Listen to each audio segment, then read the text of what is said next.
Good morning, and today we're going to be looking at optimization, which is a way of looking at the optimal values that we're going to have for particular examples and contexts that I will let you see. Okay, so don't copy the beginning part.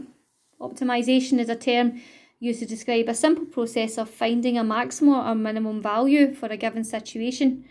Normally we would have to graph functions and then use a graph to establish a maximum or minimum, but we're going to use differentiation to allow us to do this more quickly. And obviously this is the expected method of being able to solve this. So drawing graphs would not be acceptable in this particular case, okay? So a kind of example that we would have here would be like a company having a function to predict a profit, okay? If a particular X amount of money is spent on materials, the management would want to be able to find out which value of X would allow them to maximise that profit. Okay, another example might be to work out what the particular dimensions would be to make a carton of juice so that we're getting the same volume with the minimum amount of cardboard being used. So we want to kind of maximise profits or minimise surface areas and things like that, okay? So let me give you an example here. So plastic trays with open tops and square bases are being designed.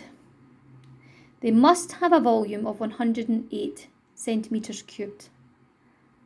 Okay, so this is described here. The length of one side of the base, as you can see here, is given as X centimetres.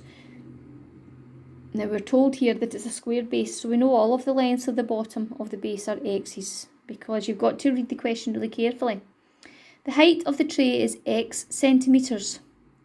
So two parts of this question show that the total surface area of the tray is given by this function here. A is equal to X squared plus 432 over X.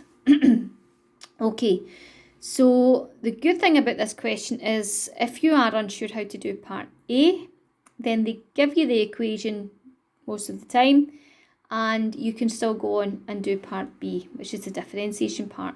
So part A is the algebraic manipulation part, which is sometimes quite tricky. So we're going to find two formula that we're going to be using and create an equation for both and then put them together. Okay. Right, now we're told from the question that the volume has to be 108 centimetres cubed. So you need to go right back to basics, but you're using algebra. But how do you find the volume of a cuboid? Well, it would be length times breadth times height, okay? So we're going to be looking at the volume, and we're going to also be looking at the surface area, which is asked in the question. So just going back to the question again, we're being asked, show that the total surface area. So that's a formula that we're going to make, and we're also going to be using the volume formula because the volume has been given in the question. So the volume is length times breadth times height, put in the numbers that we have, and the surface area is the area of the base plus the left side plus the right side plus the front plus the back. We don't have a top because it's an open top. Right, so the volume, length times breadth times height, so the X on the bottom times another X, because that's a square base, times by the height. Okay, which is H times X squared. And here we have all of your surface areas. So we've got an X squared on the bottom. Your left side would be an H times an X. Your right side would be an H times an X. Your front and your back are all HX's as well. So we've actually got X squared plus 4HX. So we're given two things within the question that makes you think I have to make up these two formulae. One is the volume was mentioned in the question, and the other one is the surface area was asked. That was the formula you were asked for. Now we're told that the answer for the area hasn't got an H in it. We've got to get an expression with just X's. We can't have a final answer with an H. So we've got to make it match the formula that's given in part A. Okay. But this is where we're told that the volume has to be 108. So we can now use our 108 over here. And we're told that 108 is equal to hx squared. And that's quite handy because when we do the surface area working, we have a rogue letter that isn't in the final answer for part A. We don't have any h's in our final answer. And here we've been able to make up another formula that does have an h in it. And everything else. We've got the same letter that we want to have, and we've also got a number. So what we're going to now do is rearrange this and get what h is as the subject of the formula. So h is equal to 108 over x squared. And now we're going to bring this over here and substitute it into the h that's there. Okay, so a equals x squared plus 4 times your h times your x. I've just put the x at the front and I've put my h there because it's a bit more complicated. It's in a bracket. So now we want to simplify this out. Okay, so the 4 times 108 is 432. That's an x on the top and that's an x squared on the bottom. So that x cancels out with one of the x's there, which leaves you with just a single x on the bottom. And that's us got x squared plus 432 over x, which is what we were looking to get for part A. Okay, so that's us finished part A. That part of the question is usually worth about 3 marks. Now, even if you have a bit of difficulty doing that part of the question, then still go on and try and do part B, and let's have a look at what part B is. So find the dimensions of the tray using the least amount of plastic. So this is where you're minimising the amount of plastic that you want to use. You have got a formula now for the surface area.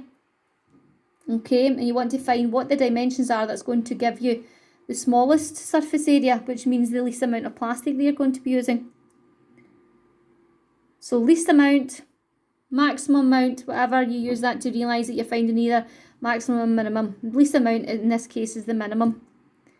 So we're going to be differentiating, finding the stationary points, finding our nature table to show you that it is a minimum to match the question, and then answer the question in its context, in this case find the dimensions.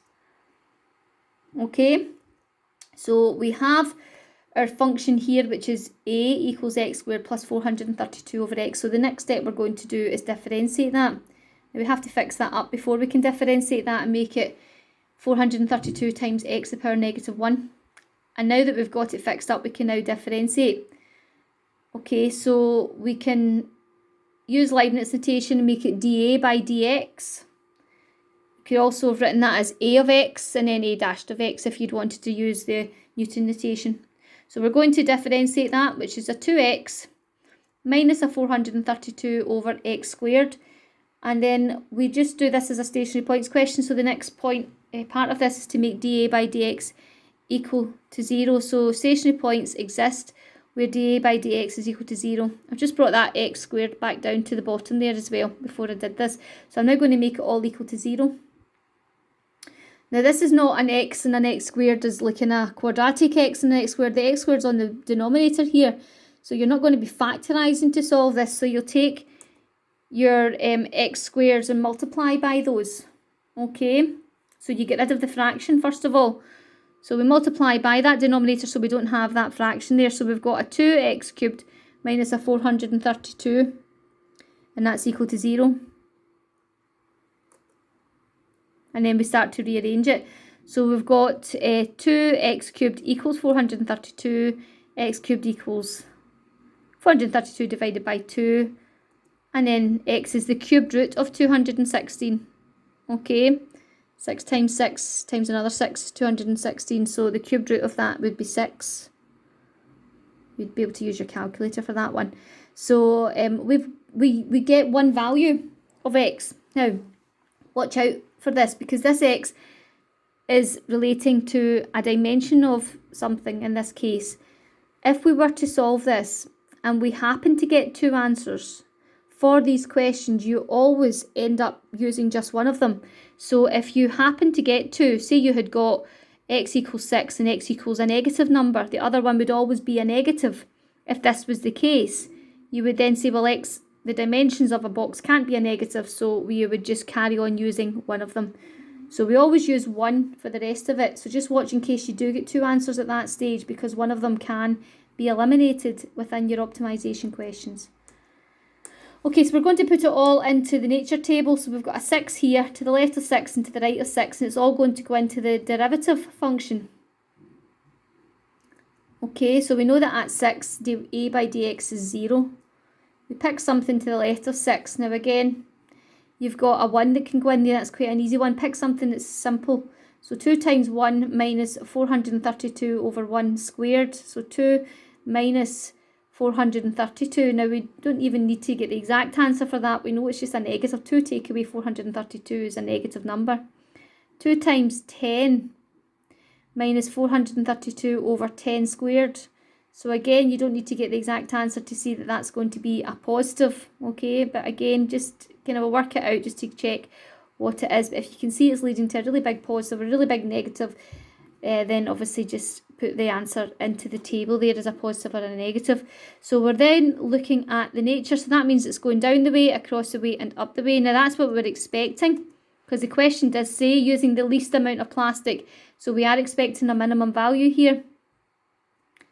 So the minimum surface area occurs when x is equal to 6. And it's actually then asking you what are the dimensions of that then as well. So you've got to just go back to the original question. We know that the minimum surface area occurs when the x value on that box is 6. Now just remember what the dimensions of the box look like. We've got our square base, so that's an x and an x. That'll be a 6 there, and that'll be a 6 there. But we've got to remember back to what was the formula that we had for h again. So the length is 6 and the breadth is 6. But our formula for h was 108 over x squared. Just look back in your working and see where you had that. So that'd be 108 over 6 squared. Okay, which works out to be the height of 3. So the dimensions are 6 by 6 by 3. And the length is 6, the breadth is 6, and the height is 3. So 6 by 6 by 3 centimetres, and that's you finished off the full question. Now, unfortunately, all of these optimisation questions are not in exactly the same context as this, but they all do lead you to being able to make up your 2 formula. One formula based on what you're being asked for, and the other formula based on what you've been told you have to have, like the volume has to be this value, or the profit has to be this value, okay? So whatever you're being told you have to have, that's your second formula that you make up. Okay, so we're now able to go on to exercise 6Q, questions 1 to 4, and then on to exercise 6R, and that's questions 1 to 5. Okay, and that's us now finished differentiation, but it does come back up later on in further calculus, which is further on in the course, and we have to do another calculus topic, integration, first before we get to that point, so we can also practice some differentiation past paper questions. So as always, take care and good luck, and don't forget to ask your teacher if you need any help.